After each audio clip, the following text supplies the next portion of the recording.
Mesdames, Messieurs, le maréchal Pétain vous parle.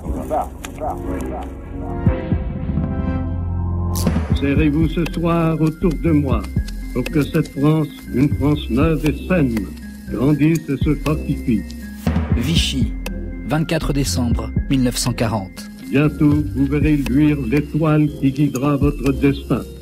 Le jour de Noël, Philippe Pétain tient son rôle de chef providentiel, jusqu'à promettre aux Français, dans cette nuit sombre, d'être l'étoile du berger. Bon Noël, mes enfants, et vive la France! Mais que s'est-il passé durant l'entre-deux-guerres pour que le vieux maréchal Pétain, figure morale, se couvre d'un tel manteau d'orgueil? Je jure de consacrer toutes mes forces à la patrie, à la famille et au travail. Nommé maréchal de France en décembre 1918, le prestige de Philippe Pétain n'a cessé de croître. Dès 1920, dans le monde entier, il incarne la grandeur de la France. Le vieux militaire cultive cette image jusqu'à devenir dans les années 30 le grand-père débonnaire de la nation qui prend soin de sa famille. Il est extrêmement populaire et une mécanique du sauveur se met alors en place, presque malgré lui peut-on dire, mais avec son consentement. Et en 1940, Philippe Pétain se persuade d'avoir raison avant tous les autres. Il est donc crucial de sonder l'entre-deux-guerres pour comprendre la suite. Ici Vichy, la voix de la France. Je m'appelle Philippe Collin et vous écoutez Le Fantôme de Philippe Pétain. Je veux assurer à mes compatriotes le réconfort des certitudes éternelles. Troisième épisode, la vanité du maréchal. C'est moi seul que l'histoire jugera. Ce troisième épisode débute le 8 décembre 1943. Station nationale sur ondes courtes. Ce jour-là, en fin de matinée, Radio Vichy diffuse un long programme qu'elle a concocté pour ses auditeurs. Vous allez entendre la diffusion de montages radiophoniques réalisés à l'occasion de la 25e année du maréchalat de Philippe Pétain, chef de l'État. Le maréchalat de Philippe Pétain. La propagande de Vichy ne s'y trompe pas, car à vrai dire, le mythe commence là. Quand le 11 novembre 1918, à 11h, le feu cessa sur tout le front, parmi tous ceux qui avaient bien mérité de la patrie, la nation plaça tout de suite au premier plan le général Philippe Pétain. Le 8 décembre, il reçoit le bâton de maréchal, hommage suprême du pays. Âgé de 63 ans, parvenu aux fêtes des honneurs militaires, auréolé d'une gloire immortelle, décoré des plus hauts ordres étrangers, grand croix de la Légion d'honneur, médaillé militaire, le maréchal prétend à un juste repos et à finir sa vie en Provence, où il avait choisi de se retirer. Il est fait maréchal parce qu'il est le général des armées françaises sur le front français. Bénédicte Vergès-Chaignon est historienne. Donc, il est l'incarnation même des combattants français. Ce bâton des grands capitaines est recouvert de velours bleu roi, marqué aux étoiles d'or. Sur le cercle d'or fixé à l'une des extrémités, on peut lire cette devise latine « Terror belli, decus pacis ». À l'autre extrémité, un second cercle d'or porte le nom et la date de promotion du seul survivant des maréchaux de France. Voilà donc le gamin du Pas-de-Calais, devenu maréchal de France, comme les héros napoléoniens de sa jeunesse, l'égal de Murat, de Ney ou de Masséna. En 1918, Philippe Pétain a 62 ans. À quoi aspire-t-il ? Si on lit sa correspondance, en principe, à prendre sa retraite sur la Côte d'Azur en s'achetant une propriété. Et dans les faits, il se tient toujours à la disposition du gouvernement pour faire son devoir et rendre service. Bon, dans un premier temps, ça consiste beaucoup à profiter des bonheurs de cette victoire. Il fait son entrée à Metz. Il voyage dans cette Alsace-Lorraine retrouvée. Et c'est l'aboutissement de ce qui a été le rêve de son adolescence. Et puis, il se trouve encore en fonction de commandant en chef des armées françaises. Après tout, si l'armistice a été conclu, la paix n'est pas encore signée. Et les armées alliées sont supposées continuer à exercer une sorte de pression sur l'Allemagne.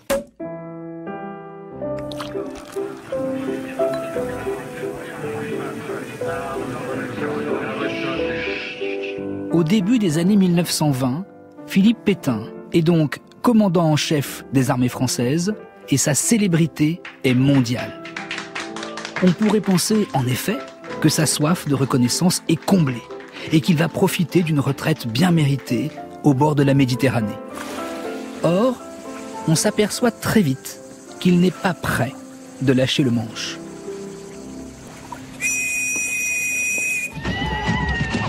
Dès 1925, Philippe Pétain règle la guerre du Rif, en matant la rébellion marocaine et en discréditant au passage un rival, le maréchal Lyautey. Ensuite, en France, le temple de la pensée se trouve sous une coupole ayant pour nom Académie française. Pétain attend maintenant la mort du maréchal Foch, dans l'espoir de prendre sa place à l'Académie française. Il est motivé par un désir de reconnaissance. Il n'y avait pas de la place pour tous les maréchaux de la Première Guerre mondiale, de la Grande Guerre, au début des années 1920. Donc lui a dû se contenter, dans un premier temps, de l'Académie des sciences morales et politiques. Et puis, il doit attendre la mort du maréchal Foch pour être élu, alors sans campagne, sans devoir faire les visites académique, c'est une élection maréchale pour le coup. La tradition, sous forme de tambour, déjà résonne. Précisons qu'il était coutume que les maréchaux siègent à l'Académie française. Le récipiendaire prend place sur son banc, au pied de la statue de Bossuet, face à celle de Sully, et sous les regards froids et croisés de Descartes et de Fénelon. Le point le plus amusant, c'est qu'il va devoir prononcer l'éloge du maréchal Foch avec lequel il a eu de vraies divergences tactiques et stratégiques. Donc, il va se targuer de vouloir rendre un hommage sans être hypocrite. Et puis, il a l'immense chance que celui qui va prononcer son discours de réception, ce n'est pas n'importe qui, c'est Paul Valéry. Je dis une immense chance parce que il y a parmi les académiciens des gens qui sont très oubliés et qui ont été élus pour des raisons qui n'ont pas forcément de rapport avec leur talent littéraire. Là, il a une chance merveilleuse. D'ailleurs, Paul Valéry écrira un très beau texte pour sa réception. C'est ce fameux texte sur le suicide de l'Europe. Tous vinrent à Verdun comme pour y recevoir je ne sais quelle suprême consécration. Comme s'il eût fallu que toutes les provinces de la patrie eussent participé à un sacrifice d'entre les sacrifices de la guerre, particulièrement sanglant et solennel. C'est une des raisons pour lesquelles aussi on se souvient de cette élection. Philippe Pétain en est très très conscient, c'est-à-dire que quand il a un petit peu le choix de choisir son récipiendaire, eh bien, il choisit Paul Valéry. Mais ce qui est très très drôle, c'est que dans sa correspondance, on voit qu'il est persuadé qu'il va pouvoir en remontrer en matière de style à Paul Valéry. Lettre de Philippe Pétain à Charles de Gaulle, 25 juillet 1929. Je vais me remettre à écrire. Je n'y réussissais pas trop mal autrefois. Comme c'est Paul Valéry qui me répondra, je ne serai pas fâché de mettre mon style, dépouillé à vif, en opposition avec le sien, où la pensée disparaît sous l'amoncellement des fioritures. À l'époque, le capitaine de Gaulle est un des porte-plumes de Philippe Pétain et il y a beaucoup d'estime entre les deux hommes. Élu à l'Académie française En 1929, Philippe Pétain prend goût aux mondanités. Lui, qui était presque dépourvu de réseaux sociaux avant 1914, le voilà friand des sollicitations. Et il se retrouve soudain au carrefour des influences parisiennes. Un verre de cognac? Non, merci, pas avant dîner.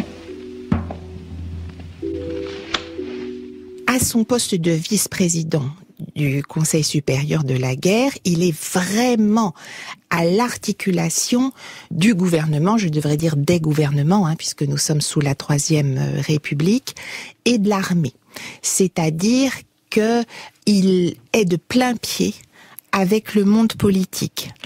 Il a parmi les hommes politiques des amis, des gens qu'il côtoie, même dans un mode de sociabilité, je ne sais pas, des réceptions, à vous, la chasse, des déjeuners, tout ce que nous pouvons imaginer. Et puis, il est courtisé, il est apprécié. C'est quelque chose qui a commencé déjà pendant la Grande Guerre par des écrivains, par des journalistes, par des intellectuels, par des artistes qui souhaitent faire son portrait, son buste, sa statue équestre. Voilà. Il est vraiment un personnage en vue et très intégré dans des réseaux de sociabilité. Il est extrêmement sollicité pour prononcer des discours, participer à des cérémonies où il côtoie éventuellement des célébrités étrangères, des personnalités, des membres de familles royales européennes. Ce qu'on entend dans ce que vous racontez, c'est qu'en fait, il fait un peu office de reine d'Angleterre. C'est-à-dire qu'il est à la fois illustre, il participe à des voyages officiels au nom de la France, on l'envoie pour des obsèques, par exemple. Il a presque un rôle officiel, Philippe Pétain, au début des années 30. Il fait figure de substitut de membre de famille royale. Il est alors ce que la France a de plus prestigieux pour participer à des cérémonies officielles en France et à l'étranger. Il va être bien un peu la vitrine de la France, un peu partout en Europe. Il y rencontre d'autres militaires de haut rang, d'autres personnalités politiques, à commencer, mais entre autres Mussolini, Göring, voilà. Et il se figure de ce fait qu'il a acquis une expérience politique et diplomatique sans se rendre compte que tout ça est en fait très superficiel et ne ressemble en rien à de vrais entretiens diplomatiques, pour ne rien dire de négociations. Monsieur le Président de la République, Monsieur l'ambassadeur des États-Unis, Messieurs les ministres, Général Pershing, Mesdames, Messieurs. Discours à Montfaucon, 1937. Devant ce monument du souvenir, près du cimetière qui contient le plus grand nombre de leurs tombes, en ma qualité d'ancien chef de l'armée française, j'adresse aux anciens combattants américains le plus haut témoignage de la reconnaissance et de l'admiration des anciens combattants français.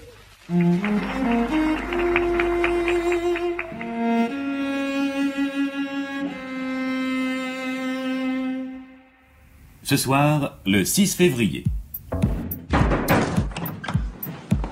L'extrême droite annonce des manifestations aux côtés des anciens combattants des Croix de Feu et des ligues fascistes. On parle même de mouvements de l'armée autour de la capitale. Non, l'armée ne bougera pas. La date du 6 février 1934 a profondément marqué la vie politique française. Miné par les divisions politiques et plombé par la crise économique, le régime est fragile. Et ce jour-là, dans Paris, a lieu une énième manifestation anti-parlementaire. On se retrouve tous ce soir au point fixé à 18h30, place de la Concorde. Il faut des attaques très rapides, très violentes et un repli immédiat. Devant la Chambre des députés, tous rêvent d'un pouvoir fort, comme en Allemagne ou en Italie.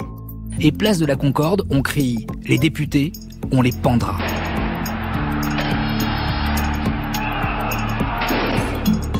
Le rassemblement tourne à l'émeute, les factieux affrontent la police. Demandez le journal! Demandez le journal! L'action française du sexe. Ah. Je suis dans le métier, jamais vu ça. Édition sur édition, les typos arrêtent pas. Les gens ils sont comme fous. Laissant à la une, c'est la meilleure recette. Ça fait vendre. Bilan, entre 15 et 30 morts. La République vacille, la guerre civile menace. Par décision du gouvernement, tout rassemblement sur la voie publique est désormais interdit. Et dès le lendemain, le gouvernement Daladier démissionne. Le pouvoir est à prendre. Le 9 février 1934, Gaston Doumergue, ancien président de la République, est appelé à la rescousse. On a fait appel à moi pour essayer de constituer un gouvernement d'entente et de concorde. J'ai répondu à cet appel. Lorsque, après la crise du 6 février 1934, on forme un gouvernement d'union nationale, bien sûr, on s'adresse pour détenir le portefeuille de la guerre au maréchal Pétain. C'est une évidence pour tout le monde. Là encore, il se fait un peu tirer l'oreille, puis il accepte en disant qu'il se sent en fait investi de la confiance des anciens combattants. Depuis que Daladier a démissionné, on se sent tout de même mieux. Il y a encore des manifestations, des bagarres, presque tous les soirs. Ça, c'est les rouges, ça. Mais Gaston Doumergue va y mettre bon ordre. Oh, on peut compter sur lui, le Gastounet. Tenez, la première chose qu'il a faite dans son cabinet, c'était de prendre Laval et le maréchal Pétain. Pétain? C'est une vieille lune. Qu'est-ce que vous racontez? Il nous a sauvés à Verdun, le maréchal. Puis je vais vous dire, il nous sauvera encore. Alors avec quelle ambition Philippe Pétain investit ce ministère de la Guerre? Alors, il s'agit, et là il poursuit ses objectifs du début des années 30, de garantir le réarmement français. Olivier Dard est historien. La grande inquiétude de Pétain, c'est d'une part que l'avènement au pouvoir d'Adolf Hitler en Allemagne risque de briser une fois pour toutes toute la dimension pacifique de la diplomatie française, premier élément. Deuxième élément, que faire face à une diplomatie allemande qui risque d'être agressive? Eh bien, ne faudrait-il pas redémarrer le réarmement français? Et c'est là où est l'enjeu, parce que je rappelle qu'au début des années 30, la situation des finances publiques est difficile, qu'on est engagé dans des politiques de déflation, et que par conséquent, vouloir développer l'outil militaire à un moment où les finances se portent assez mal, pose problème. Alors, le maréchal Pétain va prendre un certain nombre d'initiatives pour essayer de faire avancer des projets qui sont déjà anciens pour lui en matière de réarmement, sans d'ailleurs déboucher sur des résultats véritablement tangibles. Mais ce qu'il obtient avec d'autres, c'est qu'il refuse, malgré tout, toute discussion directe avec l'Allemagne. Il refuse une solution diplomatique, il veut une option militaire et une option de réarmement français. À l'intérieur, Doumergue prône l'assainissement financier et la réforme de la Constitution. Il voudrait que le président du Conseil ait le droit de dissoudre la Chambre des députés et que le Parlement perde l'initiative des dépenses. Mais les ministres radicaux s'opposent à ces projets de révision constitutionnelle. En novembre 1934, le président Doumergue repart pour Tournefeuille. Il va rester 9 mois ministre de la guerre dans le gouvernement de Doumergue. 9 mois, c'est la première et unique expérience ministérielle de Philippe Pétain avant le mois de mai 1940. Dans quel état d'esprit sort-il de cette expérience? Il sort de cette expérience frustré et dépité. De ce moment, il prend l'habitude de dire qu'il hait la politique et les politiciens. Je pense qu'il a détesté constater son impuissance et qu'il a mesuré, comme beaucoup de Français, la sclérose de ce système politique, mais sans savoir comment le surmonter. Et en même temps, il est un petit peu tenté de continuer à peser. Et c'est aussi le moment où, sans doute instruit par ses faiblesses, lorsqu'il était au gouvernement, il a l'envie de se documenter un petit peu sur les mécanismes constitutionnels, sur le droit du travail après les grèves de 1936, et de commencer à avoir un petit entourage politique, lui qui n'a toujours fonctionné qu'avec des états-majors d'officiers.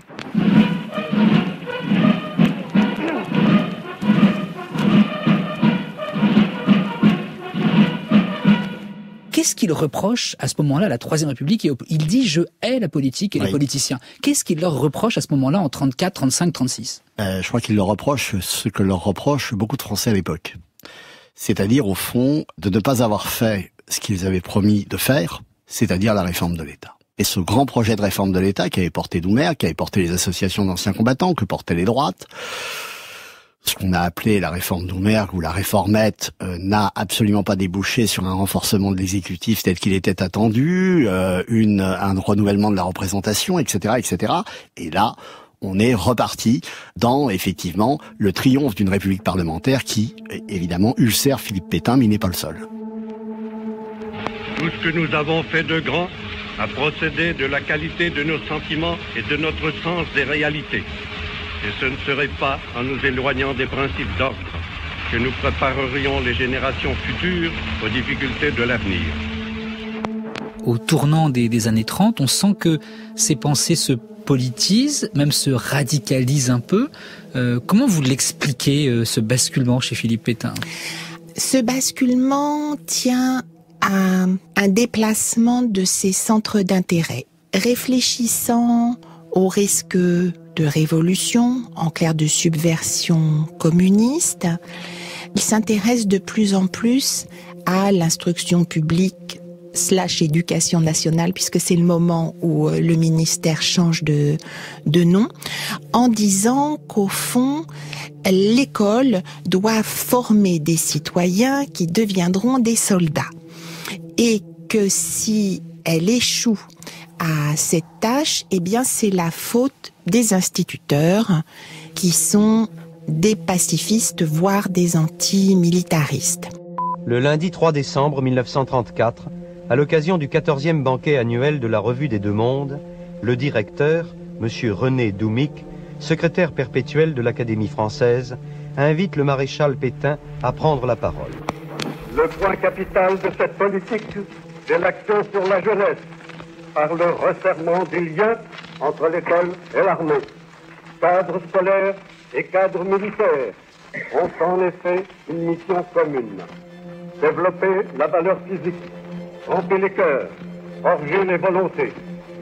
Mais tandis que l'armée forme des soldats, instruments éventuels de la défense du sol, le corps enseignant prépare les citoyens, artisans permanents de la grandeur du pays. Les abeilles ne piquent pas, youka-li, youka. Les abeilles ne piquent pas, youka-li, la magistrat. Son intérêt pour cette formation de citoyens soldats tient aussi au fait qu'il a dû accepter, quand il était à la tête de l'armée, puis comme ministre, la réduction du nombre d'années du service militaire français et constater que l'armée est de moins en moins professionnelle et bien préparée. Présenter l'arme est le plus beau geste du soldat. Il ne le fait que pour rendre hommage à un chef. Saluer le drapeau, le courage ou la mort.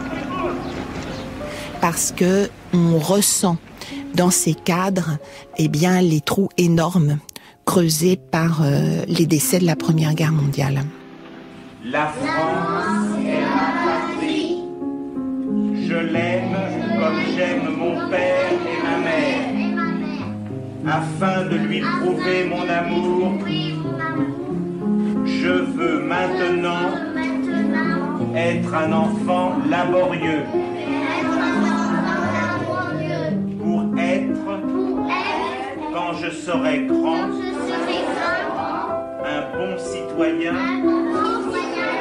et un brave soldat.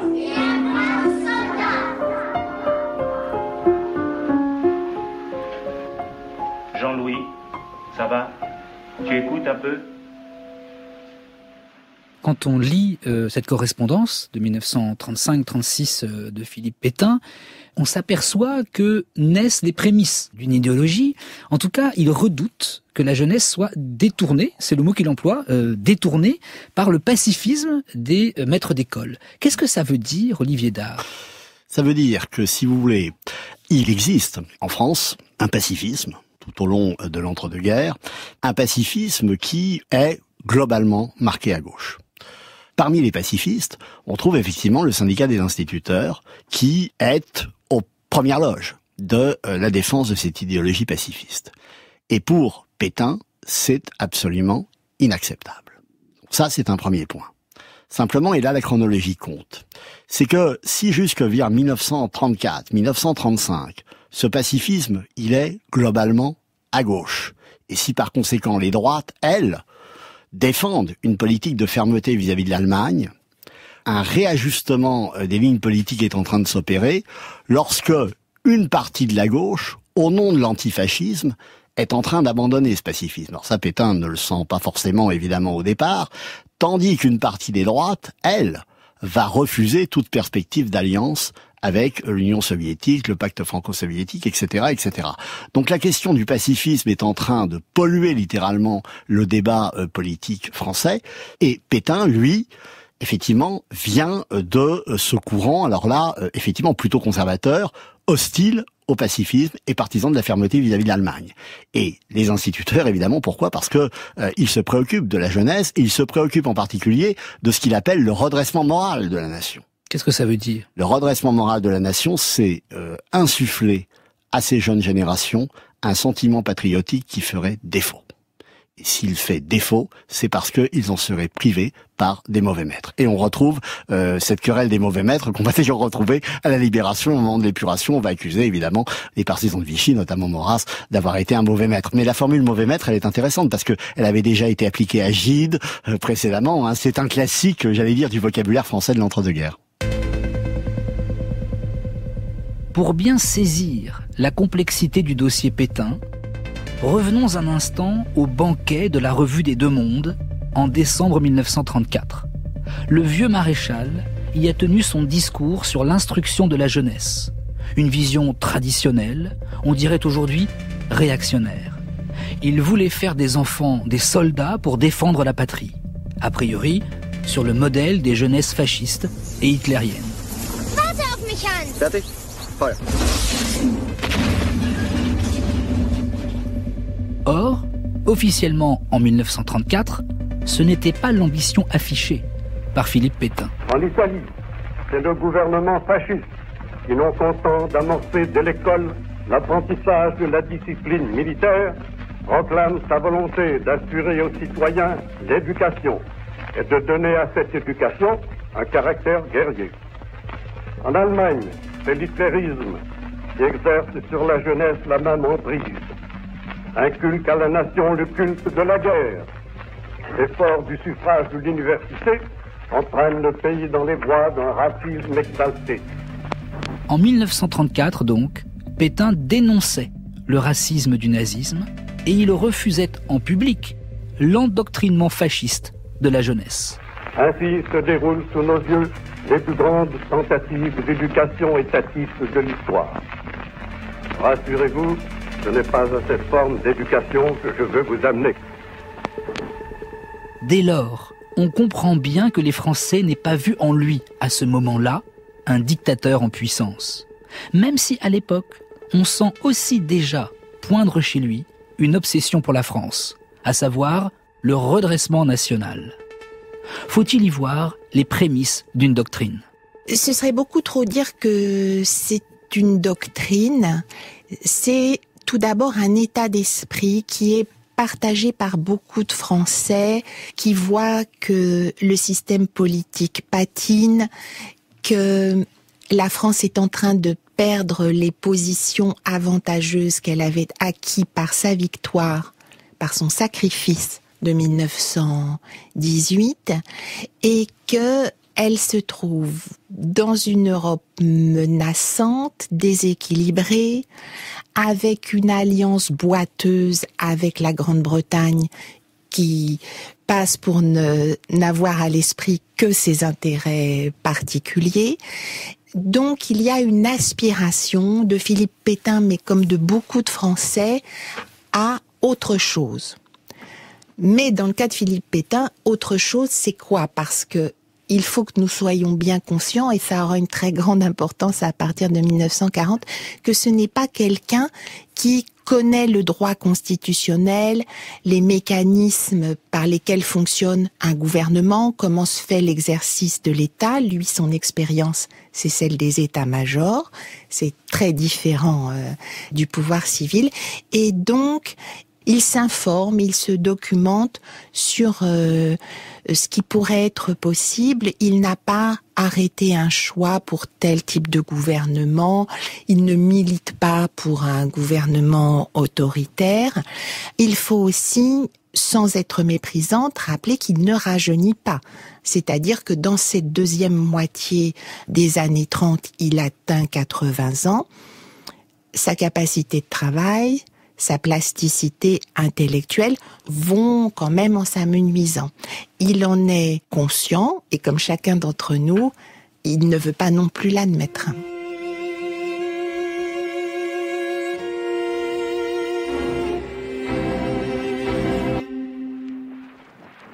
Le gouvernement de Front populaire est constitué. En mai 1936, les élections législatives conduisent Léon Blum et le Front populaire jusqu'au gouvernement. Et dans l'élan de cette élection, naissent un peu partout en France de grands mouvements de grève, avec l'espoir d'amélioration sociale. 2 millions de grévistes en lutte contre le patronat. Qu'en pense Philippe Pétain ? Discours du maréchal Pétain à Saint-Quentin, 4 octobre 1936. À l'heure actuelle, l'air est lourd de menaces. Les esprits s'échauffent. On parle trop couramment de guerre intérieure, comme si les problèmes sociaux qui divisent la France, si complexes soient-ils, ne pouvaient être réglés autrement que par une lutte fratricide. C'est vraiment ça, l'espoir. Ouais. Nous allons avec espoir vers des temps difficiles. Pétain, où est-ce qu'il se situe dans la seconde moitié des années 30 ? Il est quelque part entre l'Académie française, évidemment, dont il est issu. Il va d'ailleurs voter pour la candidature de Charles Maurras quand Maurras va être élu en 38, mais il n'est évidemment pas le seul, et il ne fait d'ailleurs pas une campagne particulière pour Maurras à ce moment-là. Il est très investi dans la Revue des Deux Mondes, qui est la revue, la grande revue conservatrice, et c'est d'ailleurs dans la Revue des Deux Mondes que Pétain publie, j'allais dire ses seuls textes, sur l'éducation, etc. Il fréquente un cercle qui s'appelle le cercle des affinités françaises, où il croise effectivement un certain nombre de figures des droites, des intellectuels de droite ou de la presse de droite de l'époque, mais encore une fois, ce n'est pas quelqu'un qui est mêlé spécialement à une sociabilité intellectuelle, journalistique. Encore une fois, là où Pétain a ses entrées, incontestablement, c'est dans l'armée. Et pendant ces années 30, naît, après la naissance du Front populaire, naît un mouvement qu'on a appelé la Cagoule, ce comité secret d'action révolutionnaire. Une organisation terroriste d'extrême droite.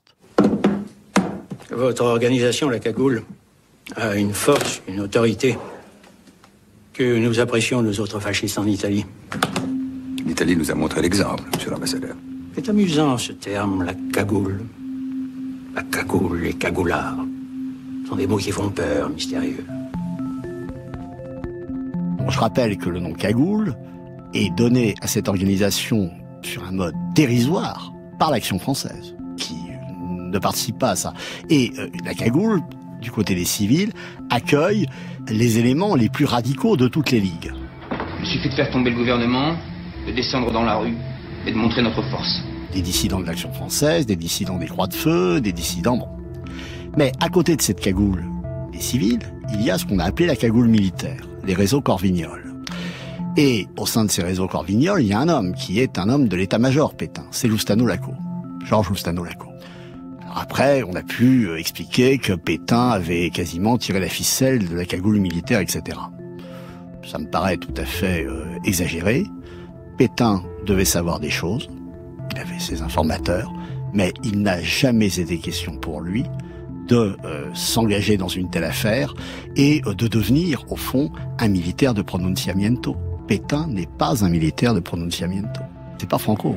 Arriva Italia! Un militaire de pronunciamiento, c'est un putschiste. C'est celui qui fait un coup d'État. Pétain n'en a pas la vocation en 1936. Il est légaliste, il respecte la loi. Ce sera un peu différent 4 ans plus tard. Mais alors, dans quel état d'esprit est-il à la veille de la Seconde Guerre mondiale? Quel regard porte-t-il sur la Troisième République durant la seconde moitié des années 30? Il pense que ce régime va amener la France à la catastrophe. Et cela doit être combiné avec sa certitude qu'il va y avoir une nouvelle guerre avec l'Allemagne. Nous ne devons pas oublier que Philippe Pétain est quelqu'un d'un tempérament très pessimiste. Bizarrement, c'est ce qui a fait sa force pendant la Grande Guerre, en lui donnant de la lucidité et du réalisme. Mais là, ce pessimisme, sur lequel on ne peut pas lui donner entièrement tort, puisqu'il y aura bien une guerre avec l'Allemagne quelques années plus tard, l'amène effectivement à une condamnation radicale du système politique et du personnel de la Troisième République, condamnation radicale qu'il garde néanmoins pour lui-même ou ses proches. Ce n'est pas quelque chose qu'il exprime publiquement dans des interviews, dans des écrits. Voilà. Remerciements à l'Académie française pour le grand honneur qu'elle vient de me faire. Charles Maurras, 1938. On s'étonne quelquefois que un polémiste veuille pénétrer dans une assemblée aussi sereine que l'Académie française. Mais la pratique constante de cette compagnie a été d'admettre chez elle tous les genres littéraires comme toutes les doctrines politiques. Une des grandes figures des années 30, d'art de l'extrême droite, c'est Charles Maurras, évidemment, et son Action française. Est-ce qu'on sait ce que pense Charles Maurras de Philippe Pétain? Alors, on sait surtout ce que pense Maurras de Philippe Pétain après. C'est-à-dire après 40, quand Maurras, au fond, va effectivement célébrer la figure de Philippe Pétain comme le sauveur, celui qui a mis fin à cette Troisième République, etc. Mais Maurras va projeter sur le maréchal Pétain un certain nombre d'idées qui ne sont pas forcément celles du maréchal. Quand on lit le programme de Pétain revu par Maurras dans l'Action française, Maurras explique que c'est le sien. Et c'est là où on pourrait tout à fait en discuter. Sur la question de l'antisémitisme, etc. Oui, ça c'est sûr. Mais il y a tout le reste. Il y a la question de la monarchie. Pétain n'a jamais été monarchiste, etc. Et tout ça, évidemment, pour l'Action française, c'est absolument essentiel. Donc, va y avoir un jeu de fascination en 40 ou après 40. Avant 40... Le maréchal Pétain et Maurras se connaissent, mais je dirais que ça ne va pas plus loin. Ils évoluent dans des univers quand même très différents. Ma vie s'est dépensée tout entière à essayer de reconstituer une sorte d'esprit public commun à la France. Un État stable, durable, cohérent et autant que possible se rapportant à toutes les grandes forces du passé. À partir du milieu des années 30, Philippe Pétain n'exerce plus de poste à responsabilité, il est retraité. Quelle image ont les Français du maréchal Pétain sur la seconde moitié de ces années 30 ?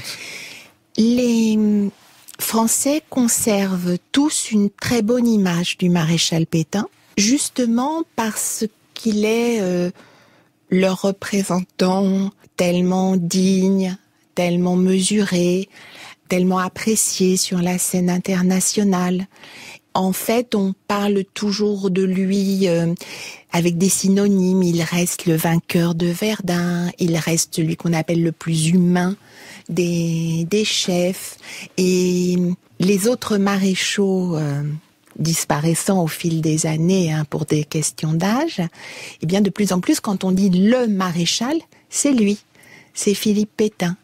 Donc oui, il jouit d'une très bonne réputation, y compris à gauche, puisque on le considère comme un républicain, contrairement à beaucoup d'autres officiers supérieurs, comme un homme de devoir, comme un homme de confiance. Et dans ce pays très fracturé, en réalité, la gauche et la droite sont extrêmement opposés dans ces années 30, est-ce qu'il ne fait pas aussi figure d'un symbole d'union nationale dans un pays très déchiré ? Il est un évident symbole d'union nationale, comme on l'a vu lors de l'appel qui a été fait à lui de manière évidente en 1934, lors de la formation d'un gouvernement d'union nationale. Et dans les années qui suivent, il y a toutes sortes de campagnes, mini-sondages, les sondages n'existent pas encore, sur... non pas les personnalités préférées des Français, mais celles qui pourraient être un recours si tout allait mal, et à qui pourrait-on confier le gouvernement. Donc il arrive souvent en tête. Voilà, il est en fond d'écran pour toutes ces questions pour les Français, effectivement, à tel point que au printemps de 1939, quand arrive le moment de réélire un président de la République, il y a même une campagne de plus qui s'amorce pour en faire le président de la République dans ce contexte de tension internationale particulièrement vif, puisqu'on sort de la crise de Munich qui a eu lieu au début de l'automne 1938 et on est en train de marcher à la guerre. Enfin, personne n'est devin, mais quand même, c'est assez clair. En 1938, Hitler a annexé de force les Sudètes en Tchécoslovaquie. C'est l'heure, le discours de Munich est annoncé. On s'en fiche du discours. Non, il a raison. Et quoi qu'ils disent, n'aie pas peur. C'est comme au cirque, il n'y a pas de danger. On court à la guerre, mais pour l'instant, on fait semblant. Attendu par sa femme et ses enfants, Chamberlain atterrit à Londres. Ce matin, j'ai eu une autre entrevue avec le chancelier Hitler. Et voilà le document qui porte son nom à côté du mien.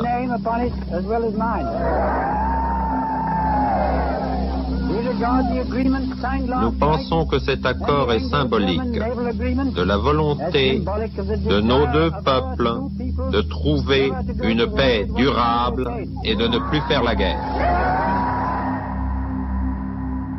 Pour bien comprendre la puissance du prestige de Philippe Pétain à l'époque, on peut imaginer que Philippe Pétain soit mort en 1938, 1939, et dans ces cas-là, Bénédicte Vergès-Chaignon, nous serions peut-être allés au lycée Philippe Pétain, nous aurions eu des avenues Philippe Pétain en France, des statues équestres de Philippe Pétain. Il aurait été ça aujourd'hui encore, sans doute. Mais exactement, de toute façon, il était prévu qu'il soit inhumé à Douaumont, au milieu des combattants de Verdun. Il y aurait dû y avoir une statue équestre, et bien entendu que vous et moi, nos auditeurs, nous habiterions éventuellement boulevard ou avenue du Maréchal Pétain, et d'ailleurs il y a déjà quelques rues qui existent de son vivant, et bien entendu ça ne choque personne.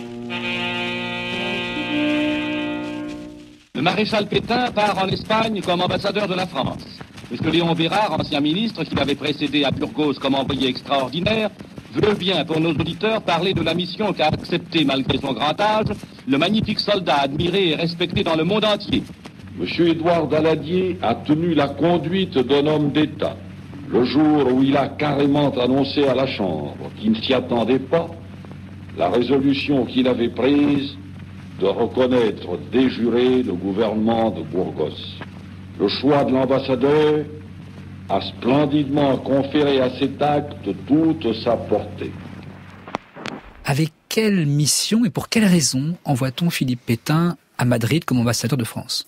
Nous sommes au printemps 1939, la guerre civile espagnole s'achève par la victoire du camp nationaliste, avec lesquels la France a entretenu les plus mauvais rapports. Les relations sont exécrables et dans la crainte d'un rapprochement de l'Espagne franquiste avec l'Italie et l'Allemagne en cas de guerre, ce qui provoquerait l'ouverture d'un troisième front sur la frontière pyrénéenne, il paraît essentiel de se réconcilier. Et donc, le gouvernement français souhaite faire un geste de bonne volonté spectaculaire en envoyant auprès de Franco le plus prestigieux des Français, le maréchal Pétain. Le voici en Espagne, en but à l'hostilité à peine polie de Franco et de son gouvernement. Eh bien, il va y remédier d'abord en se multipliant en relations publiques personnelles. C'est un pays dévasté par la guerre, misérable, et dans lequel il distribue et fait distribuer vivres, cigarettes et médicaments, bon, à petite échelle quand même. Et puis aussi, il va entamer là un de ces processus qui est amené dans la suite de sa vie à connaître de nouveaux épisodes de négociations diplomatiques du faible au fort, lui étant toujours le faible et le partenaire adversaire étant toujours le fort auquel il cède tout. Et donc, chaque demande du gouvernement espagnol de récupérer ce qui avait été mis à l'abri en France par les républicains espagnols.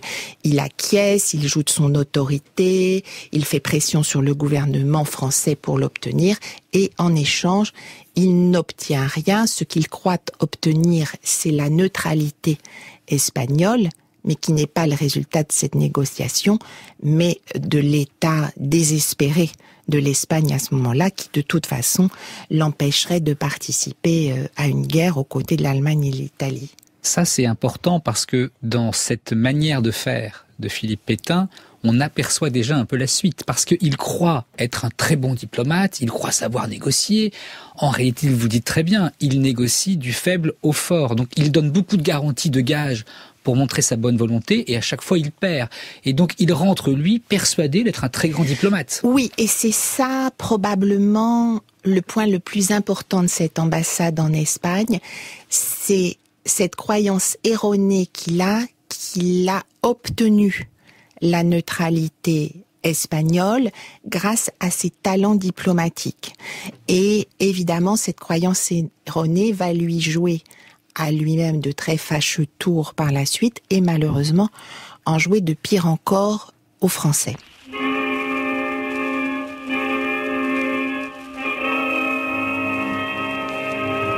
Propagande de Vichy, 1943.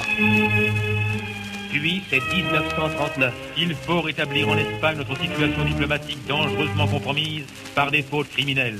Le maréchal est nommé ambassadeur auprès du gouvernement espagnol.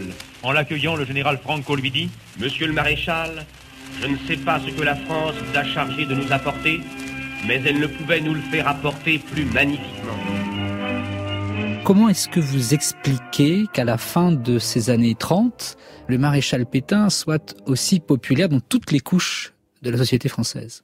Je pense que son âge y fait, le symbole de Verdun y fait, et le symbole de la France victorieuse à laquelle il est associé y fait beaucoup. Et le maréchal Pétain présente en même temps, de par sa prestance, de par à la fois ses discours mesurés et ses silences.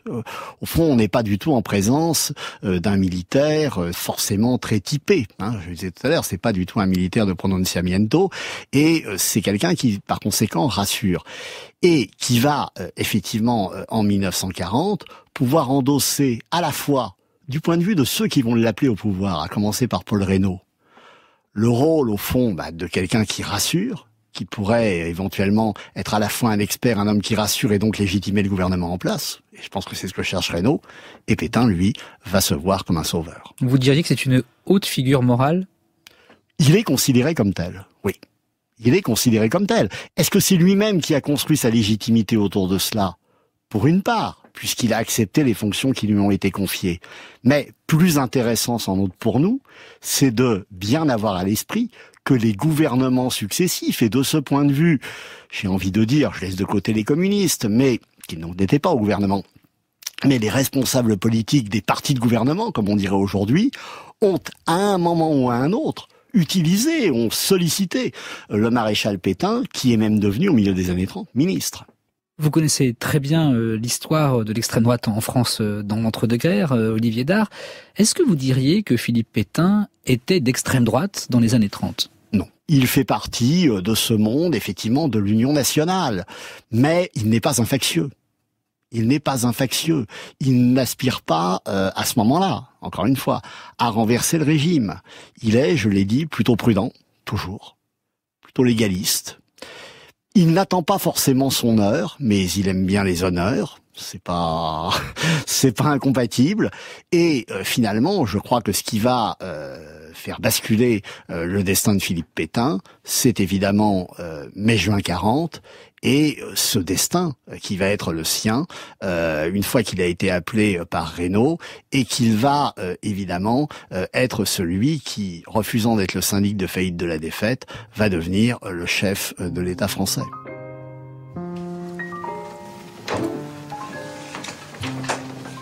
Bonsoir, mon ami.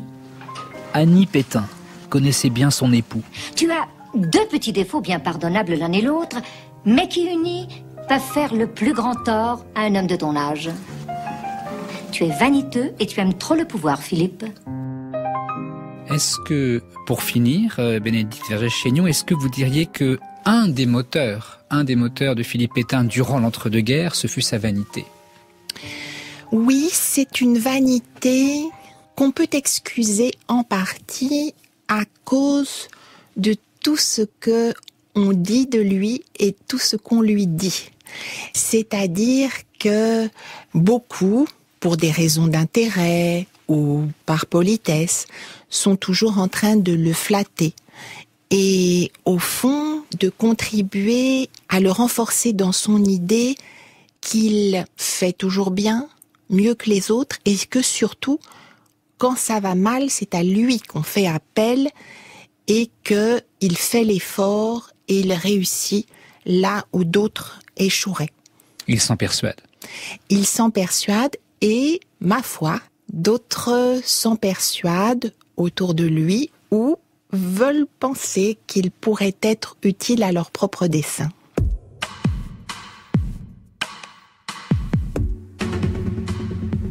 En conclusion de ce 3e épisode, il faut redire combien Philippe Pétain fut une figure rassurante pour les Français des années 30. Il incarnait à la fois la victoire et l'union nationale dans un pays au bord de la guerre civile. Déchirée par les divisions, la société française était fragile.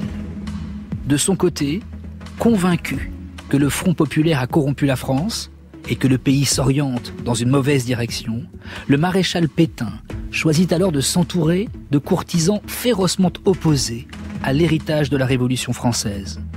Ainsi, sûr de sa popularité, après la débâcle à l'été 1940, nous, Philippe Pétain, maréchal de France, vu la loi constitutionnelle du 10 juillet 1940, déclarons assumer les fonctions de chef de l'État français. Philippe Pétain va décider d'abolir la République. En conséquence, nous décrétons l'article 2 de la loi constitutionnelle du 25 février 1875 est abrogé. Philippe Pétain, l'anti-républicain, c'est l'horizon du prochain épisode. Le fantôme de Philippe Pétain, un récit de Philippe Collin, réalisé par Violaine Ballet. Lecture, Charles Berling. Assistance éditoriale, Irène Menahem et Frédéric Martin. Documentation sonore, Isabelle Faure-Rendu et Romain Couturier. Mixage, Benjamin Orgeret. Prochain épisode, Le Fossoyeur de la République. Le fantôme de Philippe Pétain est un podcast original de France Inter. Poursuivez l'enquête de Philippe Collin avec son livre « Le fantôme de Philippe Pétain ». Enrichi d'images d'archives, 12 interviews d'historiens nous dévoilent un peu plus ce personnage si controversé. « Le fantôme de Philippe Pétain » par Philippe Collin, un livre France Inter.